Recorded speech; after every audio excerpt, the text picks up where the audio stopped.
ಪಿಒಕೆಯಲ್ಲಿ ಎಲ್ಲೇ ಮೀರಿದ ಪಾಕ್ ಸೇನೆಯ ಕ್ರೌರ್ಯ. ಪಾಕ್ ಸೇನೆ ನಡೆಸಿದ ಗುಂಡಿನ ದಾಳಿಗೆ ಒಟ್ಟು 30 ಜನರು ಬಲಿಯಾಗಿರುವಂತಹ ಘಟನೆ ನಡೆದಿದೆ.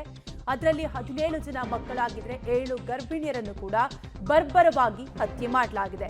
ಪಾಕ್ ಸೇನೆಯ ಗುಂಡಿನ ದಾಳಿಗೆ ಮಕ್ಕಳು ಗರ್ಭಿಣಿಯರು ಬಲಿಯಾಗಿದ್ದು ಅಂತಾರಾಷ್ಟ್ರೀಯ ಏಜೆನ್ಸಿಗಳಿಂದ ಹತ್ಯಾಕಾಂಡ ತನಿಖೆಗೆ ಬೇಡಿಕೆಯನ್ನು ಕೂಡ ಇಡಲಾಗಿದೆ.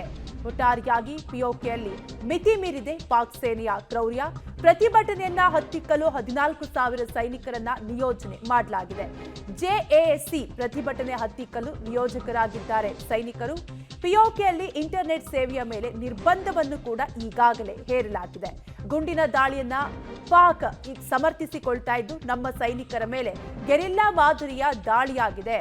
ಹೀಗಾಗಿ ಜೆಎಎಸ್ಸಿಯಿಂದ ಪೆಟ್ರೋಲ್ ಬಾಂಬ್ನಿಂದ ಅಟ್ಯಾಕ್ ಮಾಡಲಾಗಿದೆ. ಹೀಗಾಗಿ ಗುಂಡಿನ ದಾಳಿ